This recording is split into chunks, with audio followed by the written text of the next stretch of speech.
Muy buenas tardes a todos, bienvenidos a Tarde A24, bienvenidos a MMD, ya estamos arrancando con todo la tarde. Vamos a ver qué está pasando en este día frío, 25 de mayo, Día de la Patria, en la ciudad de Buenos Aires. Después del Te Deum, donde estuvo el presidente en la Catedral de Buenos Aires, y el cardenal Mario Poli. Ahora vamos a analizar con Carlos González Prieto, con Candelaria de la Sota, el discurso, la homilía en realidad del cardenal, y los dichos de Alberto Fernández, que va a estar en un ratito, a ver si Carlos me puede aclarar un poquito el tema, va a estar un ratito con integrantes de la economía popular en Florencio Varela, en el conurbano. Lo que uno ve en este 25 de mayo es un gobierno que está evidentemente fracturado. Alberto Fernández se abraza a Guzmán, sabe que vienen los meses más difíciles. Y por otro lado, trata de transmitir buena onda, que es en general lo que hacen todos los gobiernos. La economía está creciendo, pese a la inflación y demás. El problema que tiene es que no lo sale a cruzar la oposición, sino la propia vicepresidenta, que hizo un tuit esta mañana con el mismo amor de siempre a nuestro país y a nuestra historia, aún en momentos tan difíciles para nuestro pueblo, viva la patria, dijo Cristina Fernández de Kirchner. Es decir, expresando que la situación está muy complicada. Vamos a repasar un poquito dónde están los móviles en este 25 de mayo, porque es un día feriado, pero con este tema de los actos, y ahí en Libertador, en Figueroa Alcorta, estaba todo cortado también por una serie de desfiles. Está Diego de Nicolás en este momento en Plaza de Mayo. Diego.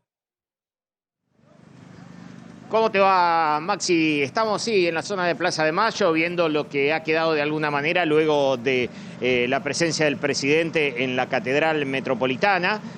Recordemos que el presidente llegó desde la Casa Rosada hasta la Catedral caminando, participó del Te Deum, y luego desde la Casa Rosada, desde la Catedral volvió caminando hacia la Casa Rosada. Ahora se está preparando en las puertas de la Catedral lo que, bueno, se denomina, que recién mostrábamos hace un ratito, un almuerzo solidario para gente en situación de calle. Y le voy a pedir a Facundo, nuestro camarógrafo, girar hasta este lugar, hacia la zona del Cabildo, lugar emblemático en este 25 de mayo, donde obviamente nos recuerda al 1810, en este mismo sitio geográfico, donde mucha gente está caminando por el centro de la ciudad de Buenos Aires. Fíjate, Maxi, viene hasta el Cabildo, que allí lo ve con las banderas argentinas para sacarse una foto, y a pesar de que el día no está muy lindo, bueno, aprovechan para hacer este recuerdo histórico, ni más ni menos que en un 25 de mayo y frente al Cabildo de Buenos Aires. Es un día frío, como habitualmente es en estos otoños, el 25 de mayo. En la Argentina, un día especial para locro, para empanada, para chocolate caliente, todo junto, digamos, ¿no? Para pastelitos de dulce de membrillo, no de batata, sino de dulce de membrillo, son los pastelitos patrios. Hay un locro, todos se suben al locro, ¿no? Pues con esto hacen política, con el locro. Hay un locro, creo, en Parque Norte. Ahora vamos a ver imágenes donde está Juntos por el Cambio, lo organiza Martín Lustó. Este locro es en Parque Norte. En Parque Norte. Es ahí en Parque Norte. Y lo que les decía, está Fabián Rubino en Florencio Varela, donde va a estar en un ratito el presidente, en también un locro con movimientos sociales. Fabián, ¿estás ahí en Florencio Varela? Así es, estamos aquí en Florencio Varela. Lo que pasa es que no estamos invitados nosotros al locro. Ese es el gran problema. Este es para el movimiento Evita. Han ingresado en forma muy organizada. Todos tenían como una pulserita en su brazo para poder ingresar. O sea, si vos sos vecino del lugar, no podés ingresar a este Club Nahuel. Si vos andás por el lugar, no podés ingresar. Solamente podés ingresar si formás parte de esta organización, del movimiento Evita, para participar de este locro con el presidente y con parte de su gabinete. Lo cierto es que todavía no ha llegado, no tenemos ninguna información sobre la presencia del presidente, pero en este día bastante feo, horrible, con un poco de lluvia y viento, estamos esperando aquí afuera en la esquina la llegada del presidente y las repercusiones que tendrá puertas adentro en este club con el locro. Bien, Fabián, volvemos ahí en cualquier momento. Estoy viendo acá en la previa, estoy viendo las imágenes de esta mañana, cuando fueron al Te Deum, Alberto Fernández acompañado por Sergio Massa, el presidente de la Cámara de Diputados. En los 25 de mayo anteriores, ¿no? Estoy pensando en el 2020-2021, No tuvimos nada porque justo estábamos Claro, ya porque estamos con la en cuarentena pandemia. por la Claro, pandemia. es la primera vez que Alberto Fernández asiste a un Tedeum en calidad de presidente de la Nación. Exacto. Claro.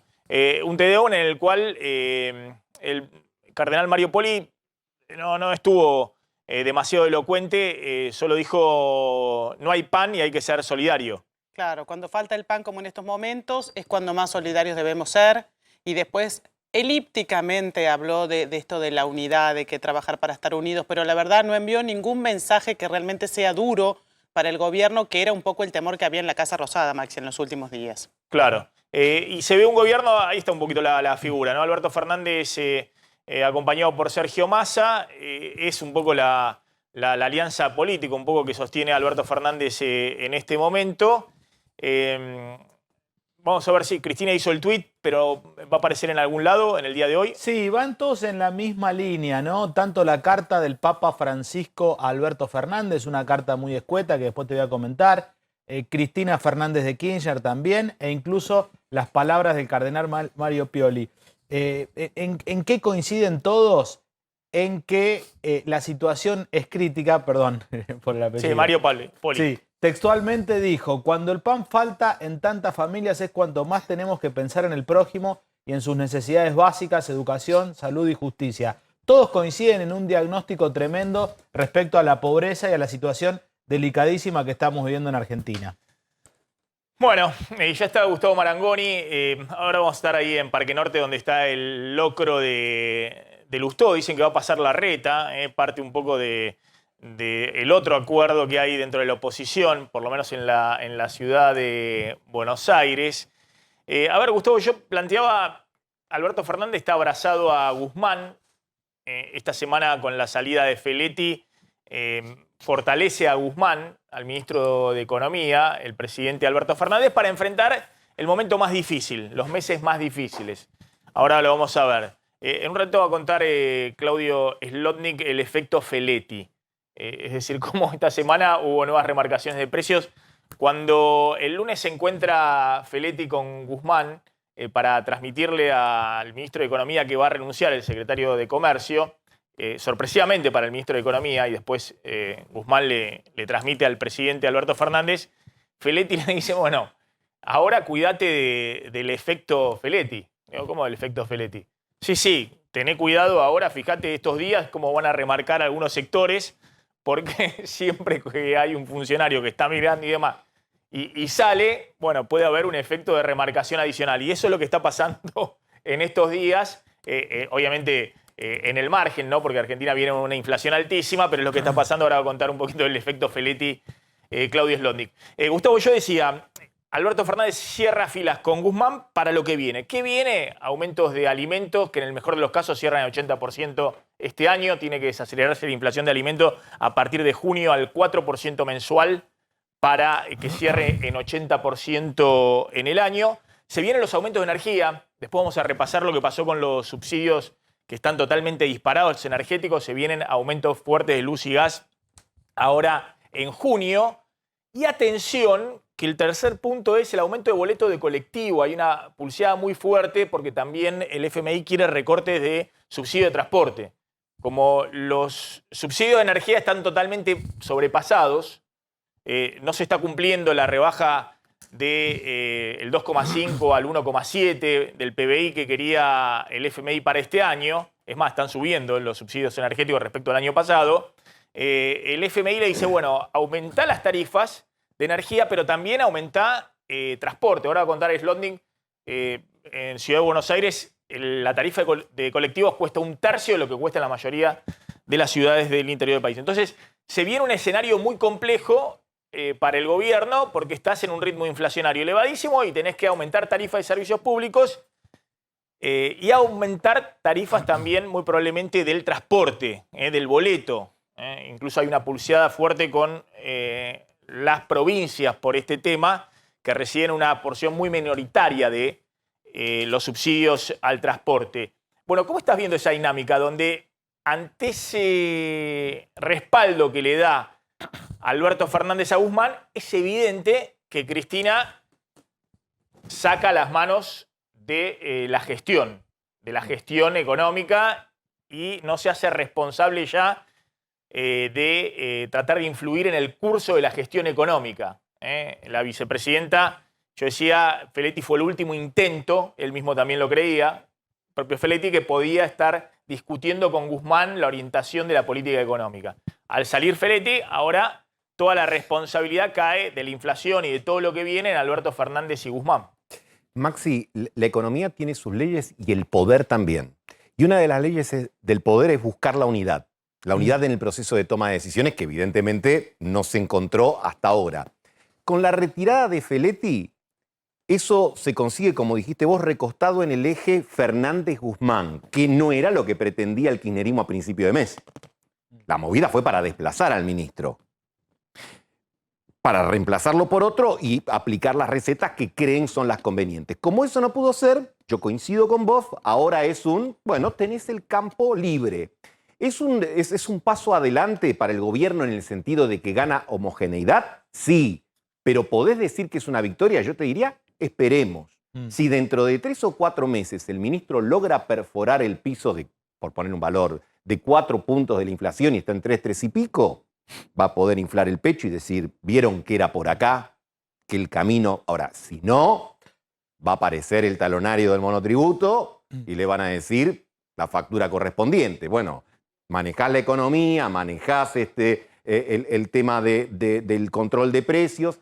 Veremos qué pasa con energía, porque la lógica indicaría que otro elemento en el cual Guzmán tiene que tener homogeneidad es en el tema del aumento de tarifas, que es clave porque todo supone, no me quiero meter tanto en el terreno que vos habitualmente transitás, pero todo supone que como vamos, el déficit general de la economía es mayor, inducido en buena medida por el aumento de tarifas. Ahora, después de lo de Feletti, ¿no? Que pega un portazo con la anuencia de Cristina, algunos dicen incluso... sugerencia de Cristina, ¿no? Que se correte de ahí. ¿Ves que en algún momento sí, perdón, nosotros contamos hace 2 semanas, casi 3, que Feletti dice no hay forma de frenar la inflación de alimentos, viene a un ritmo de 5% mensual parejo. Guzmán y Alberto Fernández pensaban que la crisis de Ucrania duraba un mes y erraron en el cálculo. Y Cristina le dice... correte, que toda la responsabilidad quede en Guzmán de la inflación, que choque solo. Porque Cristina tiene una visión muy negativa de lo que viene. Ahora vamos a contar en la dinámica de la acumulación de reservas, además del aumento de tarifa y demás, y el nivel de actividad económico. Entonces le dice, bueno, si vos el diagnóstico le hizo Feletti, que le envió un paper que nosotros acá comentamos a Cristina, ¿es esto lo que vos estás viendo? Que choque solo, Guzmán. Ahora, bueno, siguiendo en esa línea de pensamiento, te pregunto, Gustavo, ¿vos crees que hay alguna posibilidad que en el año y pico que queda de gestión el kirchnerismo tome una actitud de hacerse cargo de algo dentro del gobierno, de querer cambiar una política económica, de influir en las decisiones de política económica, o va a ser un espectador crítico cual opositor perteneciendo al mismo frente? No creo que puedas descartar esa posibilidad. Supongamos que el escenario de una inflación que se espiraliza o que se queda en el ámbito del 5 o 6 se da por 3 o 4 meses más. Yo no descartaría el hecho de decir, bueno, ahí vuela Guzmán ahora nos hacemos cargo nosotros. Y completando el comentario tuyo. Ahí no hace cargo Cristina. Ahí me parece que el que está armando para un eventual reemplazo de Guzmán es la foto de Sergio Massa con Martín Redrado, Miguel Peirano, Martín Rapetti, Marco Labaña, es decir, un grupo de economistas en el banco de suplente por si fracasa Guzmán. Sería una posibilidad, digo, completando lo que vos decís, Maxi, el kirchnerismo se retira en términos militares de los puestos de vanguardia, no de la retaguardia. Se está retirando ahora donde pegan las balas, digamos, ¿no? En el frente más directo de batalla. Ahora, de los otros ámbitos del Estado donde a lo mejor lo que prima es la distribución, los servicios, el armado, de ahí no. Pero no lo digo mal, es una descripción simplemente, claro. ¿No? Digo, de ahí no. Veamos lo que pasa, digamos, en los próximos meses. Está Orlando Ferrer, dice, Orlando, feliz Día de la Patria. ¿Cómo estás? Muchas gracias. Muy bien, ¿y vos? ¿Todo bien, por suerte? Orlando, quiero ver un poquito esta dinámica. ¿Cómo estás viendo esta dinámica? Ahora va a contar Slotnick que hay remarcaciones adicionales en distintos sectores. Mostremos, por favor, el gráfico de acumulación de reservas de dólares. Y también... vamos a contar un ratito cómo se desaceleró la venta en supermercados. Por primera vez el el INDEC empiece a registrar lo que ya registran las consultoras privadas. Este es un punto clave, ¿no? El propio Guzmán dice ahora hay que acumular dólares como sea en la reserva del Banco Central, y el Banco Central lleva en el año acumulados 840 millones de dólares. Tiene que comprar hasta el 30 de junio unos 3.000 millones de dólares más para cumplir con la meta de crecimiento de reservas netas del primer semestre con el FMI. Es decir, es un ritmo que muy difícilmente lo cumpla. Tiene que comprar 120 millones de dólares diarios en día hábil, obviamente, ¿no? 120 millones de dólares en día hábil diarios tiene que comprar el Banco Central para acumular reservas, como le está pidiendo el FMI, como Guzmán cree que se anclan las expectativas, es decir, cómo se, de alguna manera, estabiliza la brecha cambiaria en la segunda parte del año. ¿Cómo estás viendo esa dinámica? Bueno, realmente la vemos con dificultades, o sea, no creo que pueda llegar a 120 millones de dólares por día, promedio de todos los días hábiles, pero puede acumular algo, digamos, y bueno, entonces por ahí no cumple exactamente con la meta con el fondo, pero está más o menos cerca.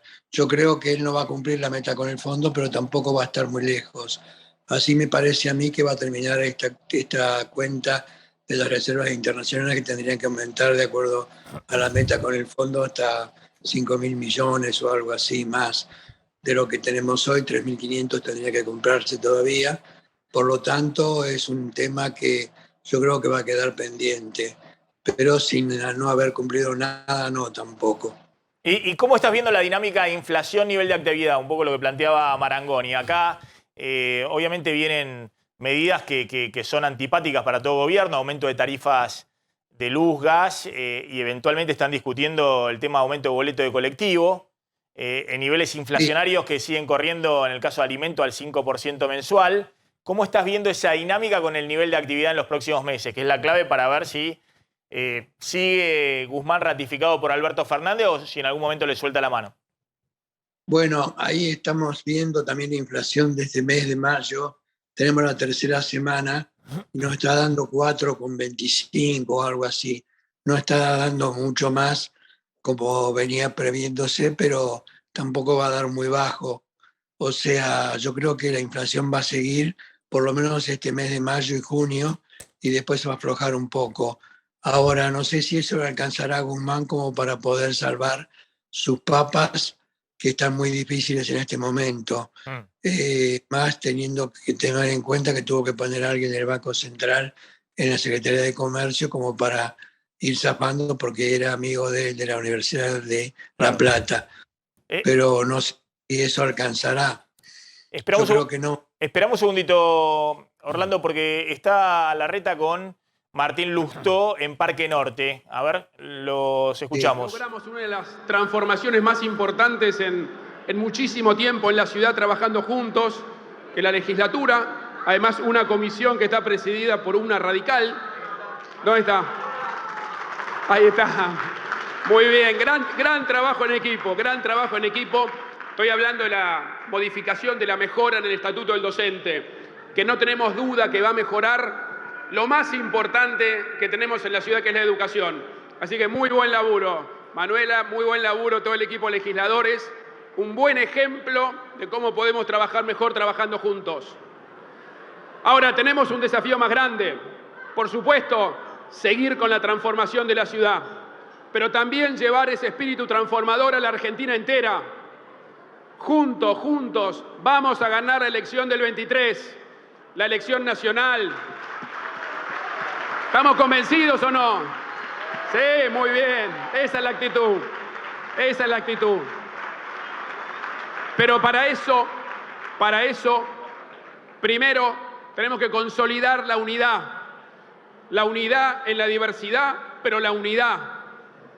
La unidad de Juntos por el Cambio en todo el país, en cada distrito, en cada provincia, en cada municipio.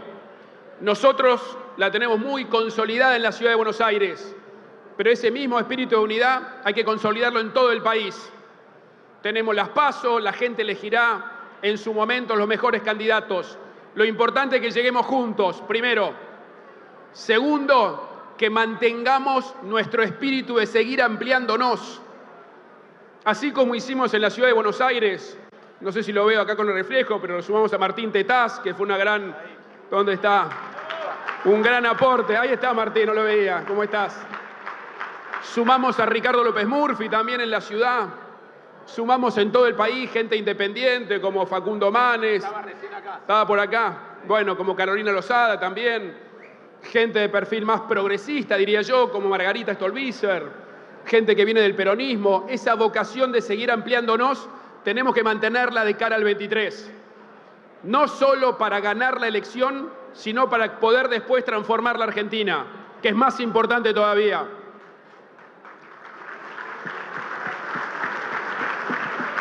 Tercero, tenemos que mantener nuestra actitud de equilibrio, siendo muy firmes y muy duros defendiendo nuestros principios con mucha convicción, pero también con una actitud constructiva, como hicieron nuestros diputados y senadores, evitando que la Argentina vaya al default con el fondo. Eso es una oposición responsable.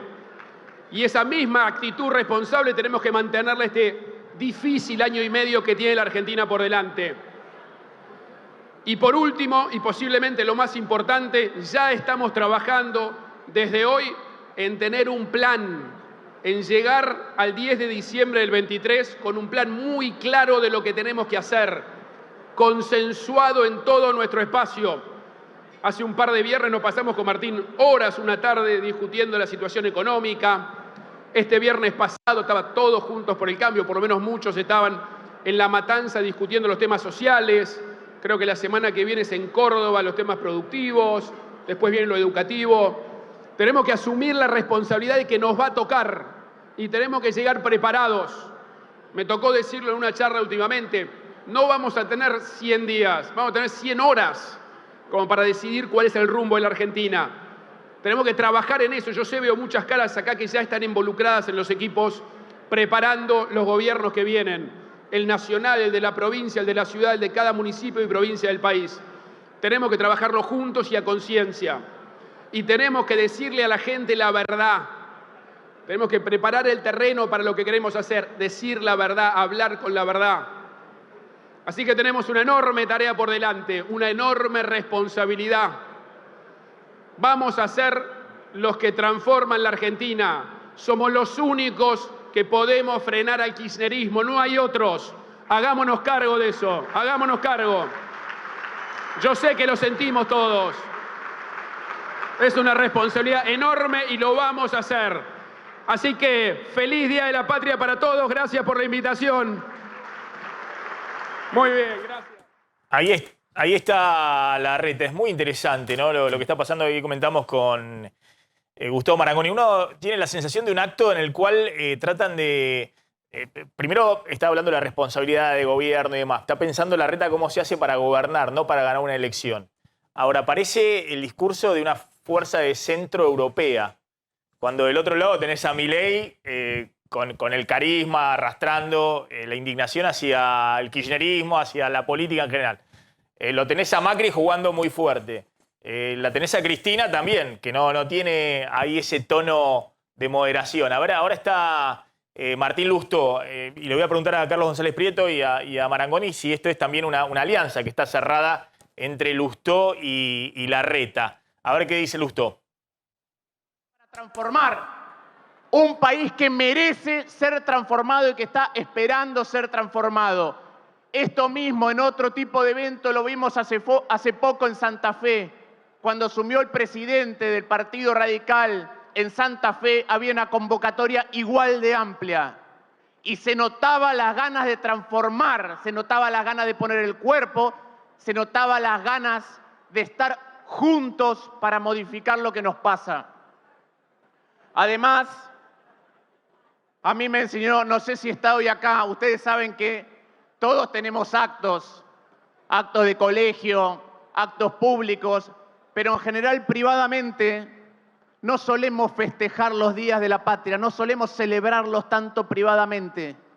Y a mí me enseñó alguien, un maestro, un amigo, que no sé si está acá, que es Cristian Colombo, a celebrar cada 25 de mayo y nos juntábamos pocos, menos, 20 por ahí, 25, a comer empanadas y locro, igual que hoy. Y recuerdo que en uno de esos eventos, exactamente hace 10 años, cuando nos estábamos preparando con Carla para salir caminando a juntarnos para el locro del 25 de mayo, que Carla, que hoy no está porque está filmando, fue al baño, volvió y me dijo, estoy embarazada. Exactamente hace 10 años, un día como hoy, y me acuerdo perfecto cuando estábamos brindando en el 25 de mayo, que además del brindis general, nosotros teníamos un brindis privado, un brindis silencioso. Ahora, estas son las historias personales del 25 de mayo. Quiero hablar un poquito de la historia del 25 de mayo. Porque, por ejemplo, debemos ser uno de los pocos países que tiene dos grandes fechas patrias. En general, cuando uno está celebrando, a mí me tocó como embajador en el exterior, hay una sola fecha, que es la fecha de la independencia. Nuestro país, nosotros lo naturalizamos, pero tiene dos fechas. Y una no hubiera podido ser posible sin la otra. Tenemos una fecha que es la autonomía, el primer gobierno patrio, que después tiene un hito en 1816 con la independencia y un hito final cuando nos damos una constitución entre todos nosotros. Y ese es el devenir, pero tampoco el 25 de mayo, si lo queremos entender y significar como corresponde y resignificar, tampoco el 25 de mayo nace de eventos exógenos, de eventos que están afuera y de la iniciativa de algunos. El 25 de mayo tiene un antecedente muy claro. El 25 de mayo tiene el antecedente de las invasiones inglesas. Piensen ustedes que en el año 1805 la Armada británica barre a la Armada española y francesa y se queda durante todo un siglo, el siglo XIX, como dueña absoluta y con un dominio abrumador de los mares. Y un año después de eso, un año después, desembarca esa potencia global acá, en nuestras costas. Y Buenos Aires estaba sola, librada a su suerte, con una población que apenas tenía decenas de miles. Y se enfrenta con eso. ¿Y cómo se enfrenta? Se enfrenta primero con autonomía, se da cuenta de que puede sola.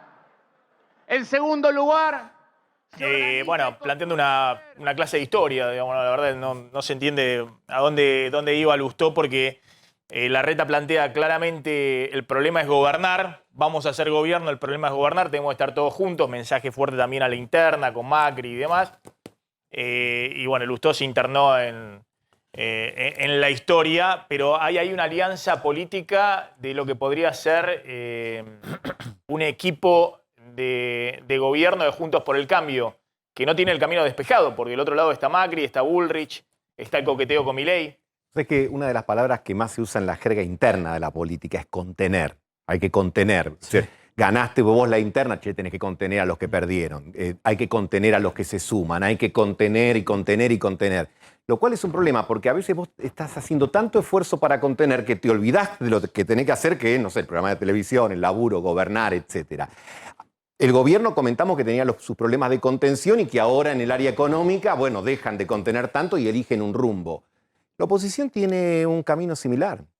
La hipótesis de Horacio Rodríguez Larreta, ¿cuál es? El famoso 70%. Contener, de alguna manera, no sacar 70% no alcanza con un elección. Gobierno que gane por el 45, 48, claro, lo que fuera. Pero, y ahí hay que tener 70% de apoyo para llevar adelante una gobernabilidad en la Argentina a partir del 2024. Pero ahí retomo lo que vos señalabas recién. Si te cuesta contener el 40%, imagínate lo que te va a costar contener un 70%. Sí. El tema de la contención tiene que estar vinculada a los contenidos, porque si no tenés problemas. Ahora, fíjate qué interesante cómo Larreta se recuesta en la Unión Cívica Radical y en una alianza... Claro, Lustó es una parte del radicalismo. Bueno, nunca pensada. Algunos dicen, mirá, con la aparición de Macri, fíjate que no es casual, Macri empieza a pasear por los canales de televisión y sale Larreta, esta semana estuvo en todos lados, no hubo canal que no visite Rodríguez Larreta. ¿Sería capaz Larreta de entregarle la ciudad a Lustó con tal de garantizarse el apoyo en las presidenciales? Algo que era impensado hace 2 meses y acá puede pasar cualquier cosa, Maxi. Pero te planteo una cosa más. ¿Sería capaz Macri, pensando, miren, ¿cuánto tiene el radicalismo a nivel nacional con Carrió? La evaluación que hace Macri, 15% de los votos. ¿Cuánto tiene Milei hoy? Sí. Rompo y me voy a armar un espacio con Milei, con Bullrich, con Pichetto, lo que fuera, y rompo con este sector del radicalismo.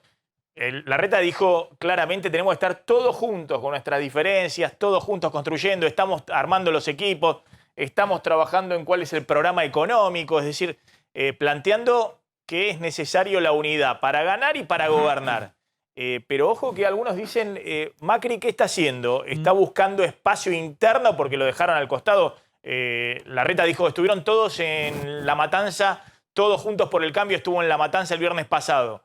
No, Macri todo. no estuvo. No, es más, se burló de Claro. eso. Bueno, entonces, ¿es capaz Macri ahí de romper y pensar en una alianza más ideológica, digamos, de afinidad? Yo también planteo que en la Argentina, para gobernar, hace falta también afinidad de ideas, ¿no? No se puede con estas cosas variopintas de un extremo y del otro que después se fracturan en la gestión. Pero bueno, muchos se preguntan eso. Ahora volvemos, Gustavo. Déjame que cierro con Orlando y está Osvaldo del Río con decencia con el tema de lo que está pasando con el consumo. Osvaldo, te pregunto, gracias como siempre. ¿Está habiendo una desaceleración del consumo? Claudio acá mostró los datos de Esencia, fundamentalmente en el área metropolitana, Ciudad y Gran Buenos Aires. ¿Qué está pasando con el consumo masivo hoy en la Argentina? ¿Qué tal? Buenas tardes. Bueno, el consumo desde hace unos meses, te diría desde julio del año pasado, viene arrojando indicadores positivos. Ahí me refiero especialmente a supermercados y autoservicios de barrio. Esto siguió este año, pero entendemos que a partir de junio vamos a empezar a notar alguna desaceleración que se va a profundizar en julio, dado que las bases de comparación van a ser distintas. Ahora nos estamos comparando con bases muy bajas, de mitad de año en adelante va a ser todo lo contrario. Es verdad que hay un impulso importante del interior. En el interior esto se notó especialmente en el primer trimestre por la migración de gente a centros turísticos. Realmente fue muy fuerte, influyó muchísimo. Se generó también una extensión en ese periodo de tiempo en abril por Semana Santa. Por otro lado, tenés que sumar a esta situación lo que está sucediendo con las economías regionales. De norte a sur hay un impulso en ese sentido, hay crecimientos importantes en dólares en muchas de estas economías. Y un fenómeno adicional que también encontramos recientemente tiene que ver con las ciudades de frontera, donde si vos tomás, por ejemplo, lo que pasó con supermercados y mayoristas, que crecieron para el primer trimestre 0,7 el mayorista y 1,7 el supermercadismo a nivel nacional, en ciudades de frontera con Uruguay, Brasil y Paraguay crecieron por encima de los 9 puntos en algunos casos y hasta casi 20 en otros. Entonces, eso te da un marco contextual en cuanto a cómo el interior está empujando no crecimiento, sino recuperación del consumo. Tengamos presente que venimos de muchos años de contracción, por lo tanto, no se puede hablar de crecimiento, apenas de recuperación. Claudio. Osvaldo, lo que se nota, acá mostrábamos tus números, es un signo negativo, una contracción del consumo en la ciudad de Buenos Aires y en el conurbano, sobre todo en autoservicios, distinto a lo que ocurre en el interior, que es lo que vos decías, pero también distinto a lo que ocurre en las grandes cadenas de supermercados. ¿Por qué se da esa situación? ¿Por qué se nota un mayor, digamos, una caída en autoservicios y almacenes, sobre todo acá en la ciudad y en el conurbano? En verdad, bueno, lo que pasó en GBA, en el conurbano, en gran medida se explica con la migración turística de los primeros 3 meses del año. Respecto a lo que está sucediendo entre canales, el autoservicio independiente viene con indicadores positivos, pero por ejemplo, uno tiene que contextualizar ese crecimiento, porque en abril creció 7,5% en volumen el autoservicio, pero se está comparando con un menos 18,6%. Por lo tanto, no se trata de crecimiento, es apenas una leve recuperación. Claro, pero Osvaldo, discúlpame, me imagino que también harán mediciones desestacionalizadas respecto al mes anterior, ¿no? Para ver la tendencia, no solamente comparar interanual respecto al mismo mes del año anterior. ¿Cómo está la tendencia esa de el número de desestacionalizado respecto al mes anterior? No, sí, son volúmenes. Nosotros no necesitamos desestacionalizar porque estamos midiendo volúmenes. Eso lo haríamos en caso de, ¿Y cómo viene? trasladar precios a volumen. ¿Y cómo viene en volumen, digamos? ¿Sigue creciendo respecto al mes anterior o hay un estancamiento? No, había desacelerado en marzo, 3,7, volvió a recuperar un poquitito en abril, 4,7, el acumulado anual está en 6,2%. Pero, de nuevo, de mitad de año en adelante, esos indicadores van a ser distintos, pues las bases de comparación van a ser otras. Por eso te decía, no necesitamos desestacionalizar porque medimos volumen directamente. Está bien. Todavía están viendo la recuperación en términos de volumen. Vuelvo a vos, Orlando. Tengo una pregunta respecto a lo que hablamos de Guzmán, ¿no? Decimos, Alberto Fernández se juega claramente a su ministro de Economía y Cristina hace hands-off, es decir, saca las manos de la conducción económica. Es más, señala, dice, el momento es muy difícil y nosotros contamos, ella tiene una visión muy negativa de lo que puede venir en los próximos meses. Y esa visión negativa no solamente tiene que ver con los aumentos tarifarios en medio de estos niveles inflacionarios del 60% o más, sino también de lo que pueda pasar en el mercado cambiario si el Banco Central no acumula reservas. ¿Vos ves que puede haber ahí una ampliación de la brecha en los próximos meses o que el gobierno, si se le amplía la brecha, tenga que devaluar más rápido el tipo de cambio oficial, con lo cual la inflación sigue alta y hay un frenazo más fuerte en la economía? ¿Vos ves ese escenario o crees que es posible el escenario que le vende Guzmán a Alberto Fernández? No, bueno, acá acomodamos estos meses los precios relativos y no perdemos crecimiento, la economía no se cae, solo se desacelera y la inflación empieza a pegar la vuelta en la segunda parte del año. Yo creo que ahora, durante la época de exportaciones de soja, maíz, etcétera, cosecha gruesa, va a haber una baja o relativamente baja del margen entre el tipo de cambio libre o paralelo versus el oficial. Pero una vez que termine esa parte de exportaciones agrícolas y agropecuarias, yo creo que vamos a encontrar un aumento más grande de esa brecha. Me parece a mí que eso va a ser así, independientemente de lo que se pueda hacer con el tipo de cambio oficial, que por ahí va a aumentar más rápido la devaluación, pero sin lograr, digamos, un vencimiento de la competitividad muy grande. Yo creo que Guzmán está arriesgando bastante ahora, pero tenía que arriesgar, no tenía más remedio, porque otra alternativa no tenía. Realmente vemos que también acepta las consecuencias Alberto Fernández, que tiene que defender a su ministro y por lo tanto va a sufrir las consecuencias en el caso de que las cosas no le salgan tan bien. Yo creo que dentro de todo a Guzmán no le van a salir tan mal, pero tampoco tan bien como esperábamos. Me parece que ese es el resumen que yo hago. Orlando, gracias, muy interesante siempre escucharte. Gracias, Osvaldo del Río de Esencia también. Bueno, ya va a contar Claudio Zlotnik el tema precios. Sigue hablando Lustó ahí en Parque Norte, en este locro con Larreta, a ver si lo podemos escuchar y me interesa Nosotros, un poquito. los radicales, A ver. como me decía el otro día Marcelo Stubrin, somos un partido de 3 siglos. 3 siglos. Ahora, tenemos que ser capaces de abrazar los desafíos del siglo XXI en una Argentina tan compleja que todavía no terminó de resolver el siglo XX. Eso es lo que tenemos que ser capaces de hacer. Y para poder hacer eso, necesitamos hombres y mujeres a lo largo de Argentina que estén informados de lo que ocurre afuera, pero de lo que ocurre, ¿cómo es que dice Rodrigo? Con la mente en el futuro, con la mente en el presente, con el corazón en el futuro y con los pies en la tierra. Eso necesitamos.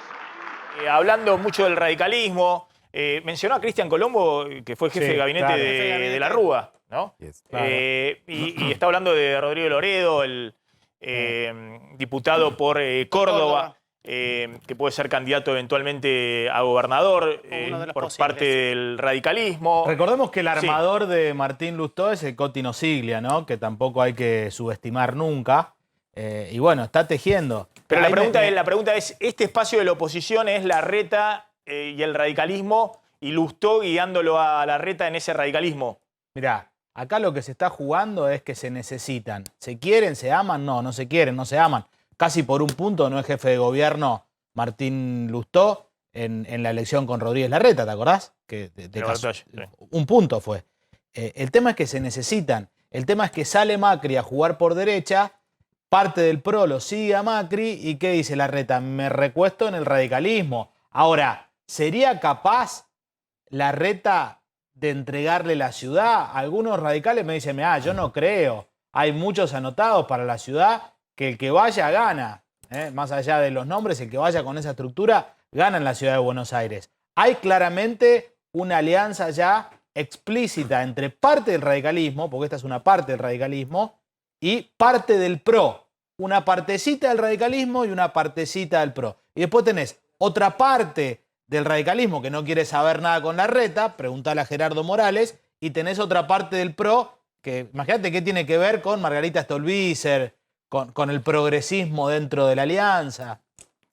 Maxi, el año que viene, además de haber elecciones presidenciales, se cumplen 20 años del nacimiento del kirchnerismo y de alguna manera del antikirchnerismo, que le costó más fraguar, pero se terminó constituyendo en un polo político. La pregunta es, ¿seguirá siendo el eje ordenador de la política ese antagonismo? Kirchnerismo, antikirchnerismo. Exactamente. Y uno tiende a imaginar que no, que hoy empieza a atravesar esa discusión. Por ejemplo, la presencia de Milei, que estuvo en Paraguay, Candelaria. Paraguay. Milei está hoy en Paraguay, pasando el 25 de mayo en Paraguay. Se vio con Chilavert, se subió una foto, de hecho, Chilavert con Milei y con la hermana de Milei que lo acompaña en las giras. Y va a dar una charla esta tarde para la Cámara de Comercio de Paraguay sobre temas económicos. La verdad, bastante llamativa la visita de Milei a Paraguay porque no se entiende muy bien a cuento de qué es el viaje, si es mostrarse como un estadista ya con contactos internacionales, porque la charla la va a dar como economista en un contexto, digamos, no te digo académico, pero más bien acotado. No es un acto político de los que Milei normalmente nos tiene acostumbrados. Pero va a estar hoy, 25 de mayo, en Paraguay. Y se mostró con Chilavert y también va a dar esta charla. Ahí planteaban, y me parece inteligente también la movida de Milei, que se ha convertido en un personaje global, ¿no? Dar conferencias en todas partes del mundo. Ahí en Paraguay, obviamente, en dólares, estas cenas son también cenas de recaudación. Sí. Es una cena donde si alguien paga $1000 el cubierto, van 100 personas. No es solo la plata, sino también la demostración de poder. No hay cena de recaudación en la Argentina, al menos hecha legalmente y blanqueada, que recaude eso hoy en la Argentina. Entonces, y no solo te da plata, no te da ingresos, sino también la demostración de que si alguien está interesado en pagar esa suma para escucharte es porque realmente considera que vas a decir algo interesante. No, pero por eso estoy contando que es una cuestión... obviamente Milei es un personaje global, puede jugar y dar charlas no solamente acá en la Argentina, sino en país acá nomás, en Paraguay, donde por la diferencia de cambiaria, bueno, $1000 acá nos parece una enormidad, ¿no? En Paraguay. ¿Se entiende? Entonces, me parece que también tenía que ver con este tema, ¿no?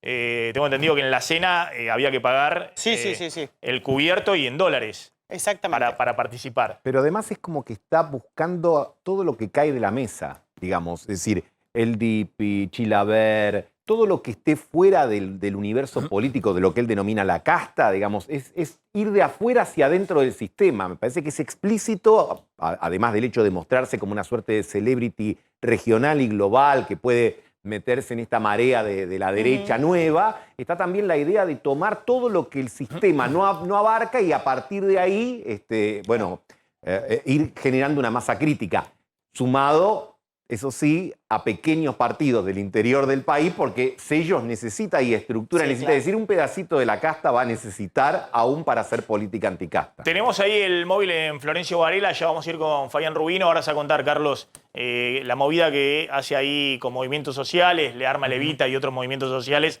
Alberto Fernández, como para mostrarse, después de muchas reuniones con empresarios y la idea esta...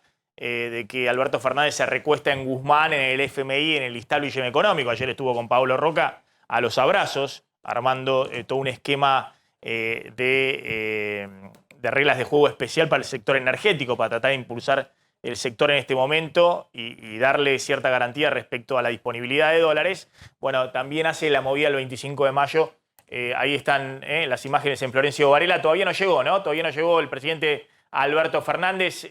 Se ve ahí poca gente en este día, bueno, gris, lluvioso, frío. Te digo, Maxi, que empezó anoche comiendo locro el presidente, porque anoche ya comió locro en la sede del PJ. Comió locro y va a volver a comer locro ahora al mediodía con todo este acto que le organizan básicamente Pérsico y el Chino Navarro. ¿Qué está pasando con el faltante de combustible en el país, Carlos? Mira, es una situación sumamente crítica. En algunos lugares lo que sucede es que directamente te cobran precios exorbitantes para tener acceso al gasoil. No solamente de, por ahí, productores agropecuarios o gente común que transita en una camioneta. Me pasó hace 10 días yendo a Emilio Bunja, General Villegas, que te van cargando, racionando de a 30, 40 litros en las estaciones de servicio. Pero la situación más crítica es para el transporte, fundamentalmente de Hacienda y de cereales y oleaginosas. Hasta 180 pesos el litro pagan en algunas ciudades de la Pampa húmeda cuando hay gasoil. Cuando acá en la Ciudad de Buenos Aires, ¿cuánto paga el litro de gasoil? 145, el premium, más caro, el premium. Sí, sí. Y teóricamente, y lo pongo entre comillas, está 100 y pico, pasando los 100, el gasoil común, que es el que se usa en el campo. Pero en el norte la situación es sumamente crítica, Maxi. Creo que tenemos una persona para hablar de este tema. Está Pablo Orsolini, que es ex vice de la Federación Agraria en Chaco. ¿Qué tal, Orsolini? Gracias por atendernos, muy amable. Buenas tardes, Maxi, a vos, a Carlito y a todo tu equipo que te acompaña. La verdad que un gusto después de tanto tiempo volver a dialogar contigo. Gracias igualmente, Pablo. ¿Qué está pasando con la falta de gasoil ahí en el Chaco y en toda la zona del norte? Mirá, es un problema realmente muy preocupante. Aquí en este momento se está cosechando el algodón, que por suerte, más allá de la sequía, viene una cosecha bastante normal. Se ha comenzado en estos días a cosechar girasol, la soja, y no hay prácticamente gasoil. Y como decían ustedes, lógicamente esto repercute en el transporte, que tiene que transportar todas estas cosechas. Y ahora estamos en unos días que aparentemente podría llover y comenzaría en esta zona la siembra de trigo. Así que es realmente muy preocupante. No vemos que las autoridades se estén preocupando por el tema. Aquí hay colas y colas. Me comentaban algunos camioneros que en algunas estaciones de servicio de la ruta acá en el norte de Santa Fe, en el mismo Chaco, Santiago del Estero, y Tucumán, Salta, hay 40, 50 camiones esperando que llegue el camión con combustible y bueno, le cargan hasta que alcanza y tienen que seguir esperando.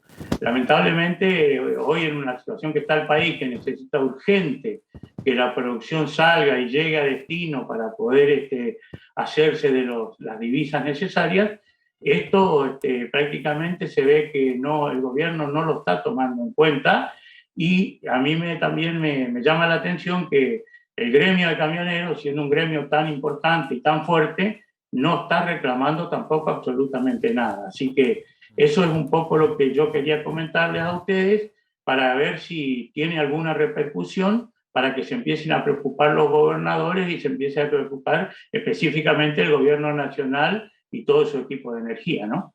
Sí, Pablo, aquí nos llegan versiones respecto a que en algunas estaciones de servicio, por ejemplo, le suministran gasoil a camiones que van con vales de empresas exportadoras o de grandes acopiadores y los camiones cuentapropistas directamente quedan tirados a la vera del camino sin gasoil, literalmente. ¿Es realmente así la situación? Así es, Carlito. Me comentaba un camionero de acá de la zona que estuvo por la zona de Santa Fe llevando, lógicamente, los cereales al puerto de Rosario, que es lo lógico, la costumbre, y que cuando regresaba paraba en estaciones de servicio que tenían combustible, pero decía que no, ellos únicamente tenían convenios con cerealeras muy conocidas, algunas cooperativas, otras empresas privadas, y que con el dinero que iban ellos absolutamente no le querían directamente cargar porque ya tenían acuerdo con esas cerealeras. Con esas empresas. Así que y para los particulares, Orsolini, también hay cupos para cargar gasoil o naftas.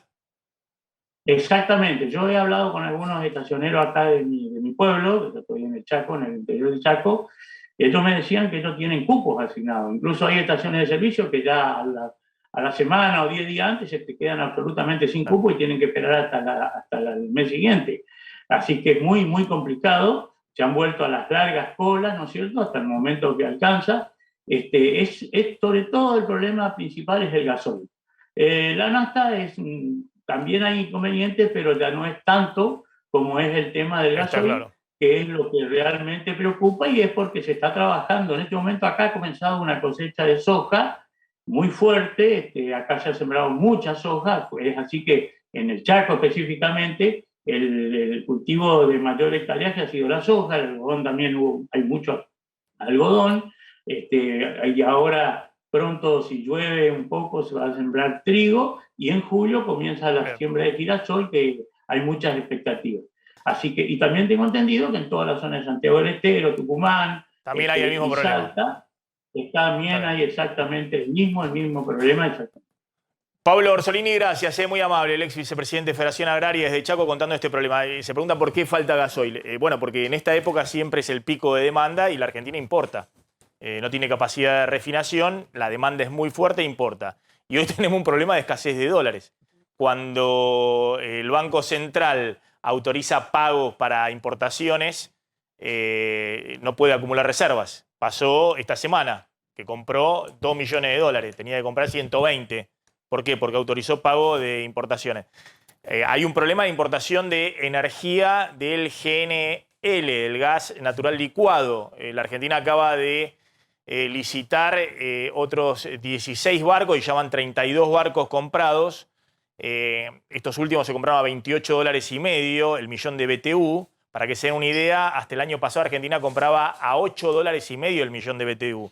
Y las importaciones de GNL, con estos 32 barcos, se necesitan 60 barcos en el año para cubrir el faltante ahora en el invierno de gas domiciliario en la Argentina.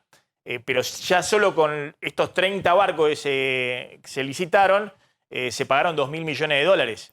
El año pasado, durante todo el año, con casi 60 barcos, se habían pagado 1.000 millones de dólares de importación de gas natural licuado, es decir, vía barco en la Argentina. Es decir, hay una presión muy fuerte por el tema del aumento del precio del gas. Se dio un poco, de todas maneras, una buena noticia de que se compró en estas últimas licitaciones a $28, porque en la licitación anterior se había comprado arriba de 35, 39 dólares. El costo promedio de importación de todos los barcos que se licitaron hasta ahora, el promedio son $34,50 el millón de BTU del gas importado por barco. El año pasado el costo promedio fue $8,50. Ahora vamos a hablar, a esto se le suma el problema de Bolivia. De Bolivia, Brasil y la Argentina, es decir, parte de la importación de gas viene por el gasoducto del norte de Bolivia, pero bueno, se está quejando Bolsonaro, se está quejando Brasil, ahora vamos a hablar del tema. Contá un poquito el efecto de... y el gas es parte de la importación de combustibles y de energía que hace la Argentina. La otra es el gasoil, son los combustibles líquidos en esta temporada. Contá qué está pasando con el efecto Feletti, con el tema precios, atención, precio de los alimentos con remarcaciones nuevamente esta semana. Bueno, antes de irse, Roberto Feletti les había prometido a las empresas fabricantes de alimentos que les iba a adelantar, y acá lo contamos, aumentos de precios, sobre todo lo de la canasta que está en precios cuidados, de por lo menos el 5%. Bueno, Feletti se fue y las empresas no saben cómo va a continuar la estrategia del gobierno en materia de precios ni de precios cuidados, por más que el gobierno, ya el nuevo secretario de Comercio adelantó que precios cuidados va a continuar. Pero les van a dar el aumento que les prometió Feletti. Bueno, en medio de esta incertidumbre, ¿qué hicieron las empresas? Y algo parecido a lo que pasó, aunque esta vez en menor medida, a cuando Alberto Fernández prometió que se venía una guerra contra la inflación. Y bueno, lo que están haciendo las empresas esta semana es una nueva ola de remarcaciones en productos alimenticios, y ahí tenemos una lista que incluso en algunos productos ya van 2 aumentos en lo que va del mes, algo que no venía pasando y que habla de la aceleración inflacionaria. Por ejemplo, en aceites, 7%. Ayer las principales empresas de aceites les comunicaron a los supermercados que se viene un aumento del 7%, y la semana que viene muy probablemente otra. Con este 7% de las últimas horas acumula aceites 12% en el mes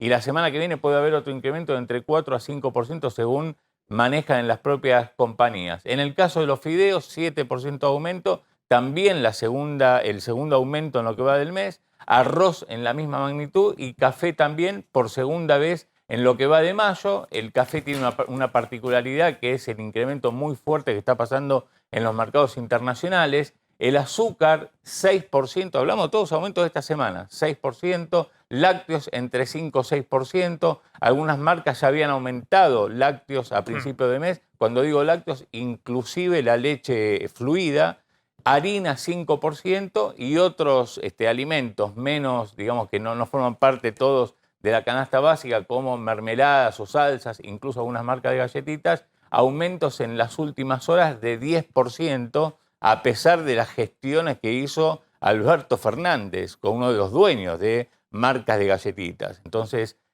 bueno, es una situación muy complicada donde las empresas ven otra vez que no saben cómo va a seguir la estrategia y la política en materia de productos alimenticios, de precios de los productos alimenticios, y lo que hacen las empresas, como viene ocurriendo, se cubren. Y se cubren de esta manera. Carlos, ya vamos a hablar del boleto de colectivo, si va a aumentar también el boleto de colectivo por la quita de subsidios al transporte. Cerrame, Carlos, con la carta del Papa, y comentamos un poquito de eso con Gustavo Marangoni. Sí, te lo voy a leer textualmente. Lo mandó a través del cardenal Alberto Fernández y dice, no sé si tenemos la placa por allí, en ocasión de la Fiesta Nacional de la República Argentina, presento a vuestra excelencia, a todos los hijos e hijas de esa nación, los mejores deseos del Santo Padre, así como su súplica al Señor resucitado para que, por intersección de Nuestra Señora de Luján, le conceda al país superar con esperanzas sus dificultades y avanzar en caminos de paz, unidad y progreso. No dice demasiado, pero marca el momento de vicisitud, ¿no? El momento de dificultades y que se avance por un camino de paz. Creo que, a ver, la Iglesia le hizo precio, tanto en la figura, queda feo decirlo así, ¿no? Pero digo, con todo respeto, digo, tanto en la figura del cardenal como en la figura del Papa, digamos, no tiraron leña al fuego, no dieron mensajes de eso que mañana son títulos de los diarios, como hemos visto otras homilías. Sí, con estos niveles de inflación, de pobreza exactamente, y demás. Me parece que esto viene muy tranqui. La Iglesia suele hacer eso cuando ve un gobierno muy débil. Bueno, ojo, porque Bergoglio en su momento con un gobierno muy fuerte tiraba palos, ¿no? En la época de Kirchner y todo. Pero por eso cuando ve un gobierno muy débil... Cuando ve un gobierno muy débil... Perfecto. Es como que levanta el pie del acelerador porque no quiere aparecer. Algunos decían, ¿por qué el Papa con Cristina en los 2 últimos años de su gobierno bajó un cambio, dio señales de acercamiento y demás? Sosténganla. Alguien que estaba al lado del Papa, que es casi como uno de sus hijos adoptivos del Papa, me contaba, porque el Papa tiene la idea de que lo peor que le puede pasar a la Argentina es que Cristina no termine su mandato, que estaba con la locura de que había destituyentes por todos lados y demás. Y ahí el Papa se acerca a Cristina para contenerla para que llegue al 10 de diciembre de 2015. Además, Maxi, creo que esta suavidad en los términos tiene doble valor, porque este es el gobierno que por iniciativa del presidente impulsó la interrupción del embarazo cuando había enviado al Vaticano expreso mensaje de que no lo iba a hacer y todo el Vaticano ha dejado trascender siempre que eso es una, si se quiere, de las muestras de molestia que ha tenido con la actual administración. Por lo tanto, que en este contexto no eche, digamos, leña al fuego tiene que ser doblemente interpretado. Con el tema de la pobreza. Ahora vamos a contar igualmente un informe de la UCA muy interesante respecto a los jóvenes que no estudian ni trabajan. Quiero cerrar, no sé si está todavía ahí en Parque Norte Larreta con Lustó, pero a ver si tenemos alguna imagen. Quiero cerrar porque ahí se lo vio a un Larreta y cierro como esto, Gustavo y Carlos. Vemos a un Larreta que pide unidad, Juntos por el Cambio, que está armando y que negocia con todo, tiene línea tendida con el peronismo, con Massa, va para acá, va para allá, es un poco el armado que tiene. Y por otro lado, un Macri que envía una señal muy fuerte a través de Joaquín de la Torre en la legislatura provincial por una negociación como tantas otras que hay en la política transaccional, lo que se llaman las negociaciones transaccionales. Y Joaquín de la Torre, que ha sido un campeón de las negociaciones transaccionales, recordemos, es el ex intendente de San Miguel, que bueno, en su momento se acercó a Massa. a Aldo Rico, después se acercó a Massa, después estuvo con María Eugenia Vidal, hoy está abrazado a Mauricio Macri. ¿Qué hizo? Mirá, pegó el portazo. Él era vicepresidente, digo era porque renunció, vicepresidente segundo en el Senado de la provincia de Buenos Aires. Hubo un acuerdo entre Juntos por el Cambio y el gobierno de Axel Kicillof. No sé si tenemos el tuit por ahí en la cuenta de Joaquín de la Torre. Lo que hizo es renunciar y decir que hubo un acuerdo entre Juntos por el Cambio, ¿no?, para que el que preside el Tribunal de Cuentas de la provincia de Buenos Aires, que es un cargo vitalicio, lo ponga Axel Kicillof. Mirá, textualmente, la razón de mi renuncia es sencilla. No podemos entregarle al kirchnerismo el Tribunal de Cuentas de manera vitalicia a cambio de un par de cargos para Juntos. Esto es buscar privilegios a espaldas de la gente. Así, más que halconas o palomas, parecemos pavos reales. Durísimo. De la Torre, que está muy pegado a Mauricio Macri y que pega el portazo incluso haciéndole un desaire a los propios legisladores del PRO, no solamente a radicales y a integrantes de la coalición cívica. Claramente acá hay una señal de Mauricio Macri, una señal de que quiere una nueva etapa, una etapa donde quiere construir de otra manera. No sé si será genuina o no, pero me parece que hay que prestarle atención a esto. Porque, insisto, lo hace Joaquín de la Torre, que no es alguien que llegó del PRO, de la Fundación Pensar, que venía de una empresa y no entendía nada de la política. Es alguien como Pichetto. Pichetto ha sido menemista, dualdista, kirchnerista, cristinista y después fue con Macri. Y ha estado en todas las negociaciones transaccionales de la política, como esta misma que estamos... Bueno, Joaquín de la Torre, lo mismo. Joaquín de la Torre es un armador político que además ha sido intendente del conurbano, que insisto, desde Aldo Rico a Sergio Massa, pasando por María Eugenia Vidal, ha ido y vuelto en un montón de oportunidades en las transacciones de la política. Pero ahora pega el portazo, porque hubo una transacción entre el bloque de Juntos por el Cambio y Axel Kicillof para nombramientos, ¿no?, que era el Tribunal de Cuentas, y a cambio creo que le daban un director en el Banco Provincia o en el Grupo Provincia a Juntos por el Cambio. Sí, siempre hay cargos para la oposición que dependen del oficialismo. Pero el dato político es el que vos comentabas, Maxi. Estaba acordando, una de las escenas más recordadas de Esperando la Carroza es China Zorrilla diciendo: yo hago ravioles, ella hace ravioles, yo hago puchero, ella hace puchero. Digo, entre las dos coaliciones, ellos se unen, yo me uno. Ellos se pelean, yo también tengo margen para pelearme. Porque de repente si hay una fractura en el frente de todos, algunos pueden alentar, como el propio Mauricio Macri, a decir: mira, yo prefiero avanzar más rápido con aquellos que tengan la misma conceptualización de la Argentina que yo, que más de pasito con aquellos con los que no estoy tan de acuerdo.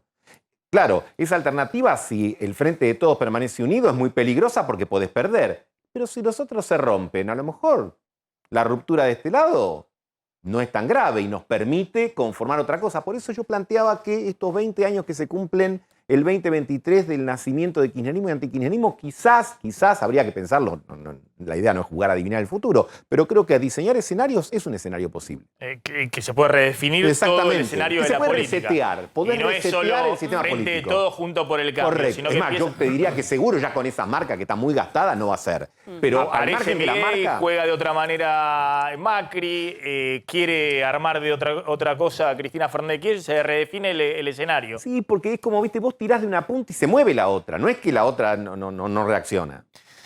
Gracias, Gustavo. Como siempre, Carlitos, gracias ahí por el aguante. Feliz Día de la Patria, Carlitos. Bueno, ¿qué está pasando con el boleto de colectivo? Resumímelo porque tengo a alguien importante para poder hablar de eso. Hay mucho enojo en las provincias con el tema subsidios al transporte, que en un 80%, ya no es 70, 80% se concentran en el área metropolitana, con trenes y colectivos acá en Ciudad y Gran Buenos Aires, y ahora Guzmán, que quiere pasarle la guadaña, presionado por el FMI, también a los subsidios del transporte.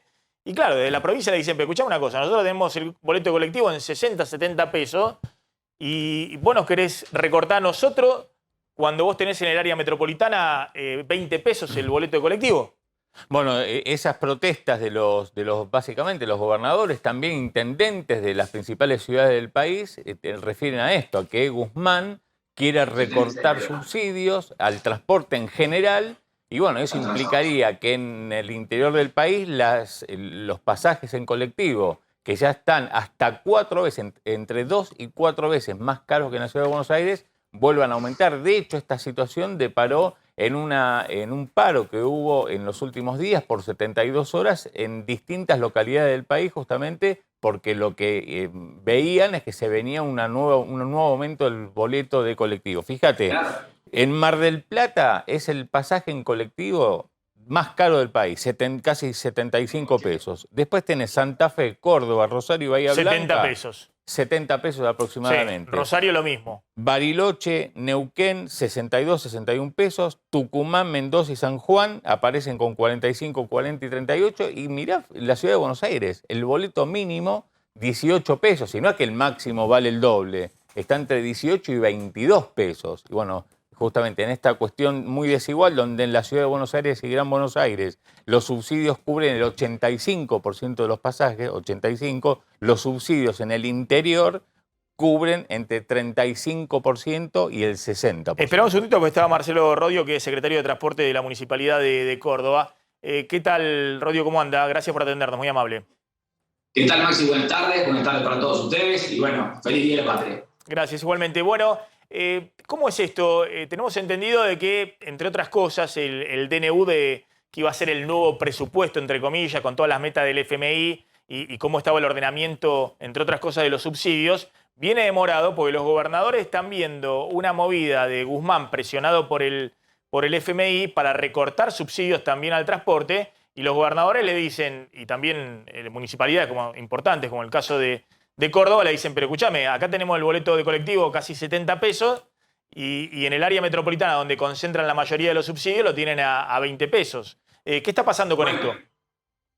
Tal cual, lo que decís vos, Maxi. Realmente es una situación insostenible la que estamos viviendo en el interior del país. Ya no es solamente en Córdoba, con respecto al tema del boleto. 18 pesos en el AMBA, en Gran Buenos Aires, en Capital Federal, 70 pesos de promedio en el interior del país.